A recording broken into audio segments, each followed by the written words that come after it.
राम राम दोस्तों, जय बाबा नीम करोली महाराज जी की। आशा है कि आपके ऊपर भी बाबा नीम करोली जी की, श्री राम जी की, शिव शंकर महादेव जी की, मेरे गणपति बप्पा जी, मेरे श्री कृष्ण जी, मेरी आदि पराशक्ति माँ नव दुर्गा जी सदैव आपके ऊपर अपनी दया दृष्टि बनाए रखे, आपको अपनी शरण में रखे, आपके ऊपर अपार कृपा दृष्टि बनाए। इसी प्रार्थना के साथ, इसी मंगल कामना के साथ मैं आज आपको श्री शिव महापुराण का सप्तम खंड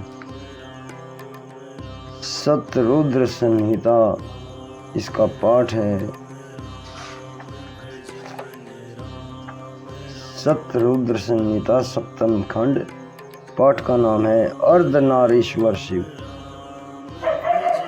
शुरू करते हैं दोस्तों। शिव भगवान जी की अपार कृपा आपके ऊपर हो। इसी मंगल कामना के साथ सभी देवी देवताओं का आह्वान करने के बाद मैं आपको शिव महापुराण का ये पाठ सुनाता हूँ।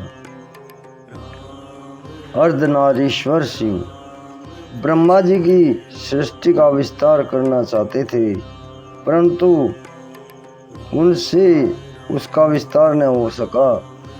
इस पर उन्होंने भगवान शंकर की आराधना की। शिव जी पार्वती जी के साथ प्रकट हुए। फिर शक्ति पार्वती को अपने साथ अपने से पृथक करके शिव जी ब्रह्मा जी से बोले, तुम वर मांग सकते हो। ब्रह्मा जी ने उन परम शक्ति को शिव जी से अलग हुआ देखकर उनकी इस प्रकार स्तुति की, हे शिवे, आपके पतिदेव देवों में भी देवों के भी देव हैं। इनकी कृपा से ही मेरी रक्षा हुई है। शिव जी के द्वारा ही समस्त सृष्टि का सृजन हुआ है। हे शिवे, मैं बारंबार सभी देवताओं को अपने मन में बसाता हूँ, परंतु वो मेरी सृजन बुद्धि को धारण नहीं कर पाते हैं। अब मैं मैथुनी सृष्टि रचना चाहता हूँ। इसमें नर और नारी दोनों की आवश्यकता है। इसमें मेरी शक्ति काम नहीं देती। अब आप ही मुझे अपनी शक्ति प्रदान करें, क्योंकि आप सबकी शक्ति ईश्वर हैं। तथा हे शिवे, आप अपनी सामर्थ्य से चराचर संसार की सृष्टि के लिए दक्ष की पुत्री के रूप में प्रकट होने की कृपा करें। ब्रह्मा जी की प्रार्थना सुनकर देवी पार्वती और भगवान शंकर ने तथास्तु कह दिया। इसके पश्चात शिव पार्वती दोनों एक रूप हो गए। तब से संसार में स्त्री का भाग निश्चित हो गया। दोस्तों, ये शिव भगवान के अर्धनारीश्वर शिव की उनके इस वर्णन के पाठ है। इसमें दोस्तों आगे है नंदिकेश्वर अवतार। इसका अगला अध्याय है दोस्तों, ये भी सुने। सनत कुमार जी बोले, हे नंदीश्वर, मैं आपसे यह जानना चाहता हूँ कि शिव जी के अंश से आप किस प्रकार पैदा हुए हैं। शिव तत्व का ज्ञान कैसे हुआ। नंदीश्वर ने बताया, हे सनत कुमार जी, एक बार की बात है कि शिलाद मुनि ने मुझे पुत्र की कामना हेतु तप किया। इंद्र उन्हें वरदान देने आए।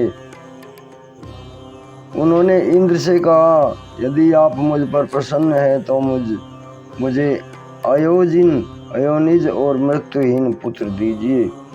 इंद्र बोले, मृत्युहीन तो इस संसार में कोई हो नहीं सकता, ऐसा सर्वथा असंभव है। हाँ, यदि शिव जी चाहें तो ऐसा वरदान दे सकते हैं। यह सुनकर शिलाद मुनि ने महादेव की आराधना प्रारंभ कर दी। 1000 वर्ष तक वे घोर तपस्या करते रहे। उनके शरीर पर दीपक की मिट्टी चढ़ गई। तब उमा सहित शिव जी उन्हें वरदान देने आए। शिव जी ने उन्हें अपने हाथों से स्पर्श किया। मुनि शिलाद की समाधि टूटी और उन्हें शिव पार्वती के दर्शन हुए।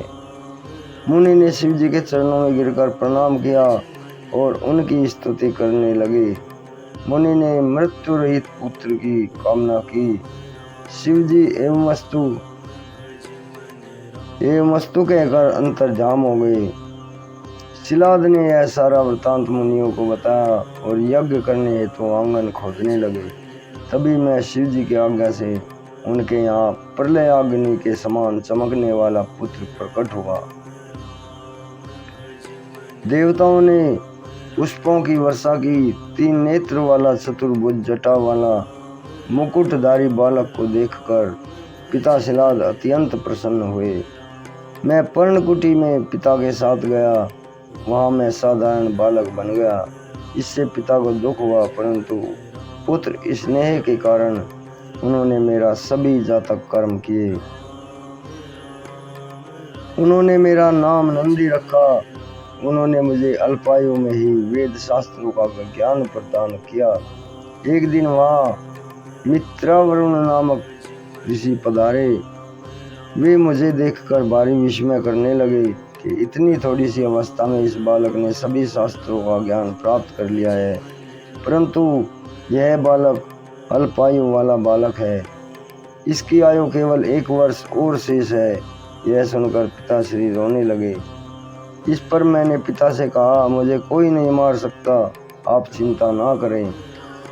मैं भगवान शिव की तपस्या के द्वारा मृत्यु पर विजय प्राप्त कर लूँगा। इतना कहकर मैं एक महावन में तप करने चला गया।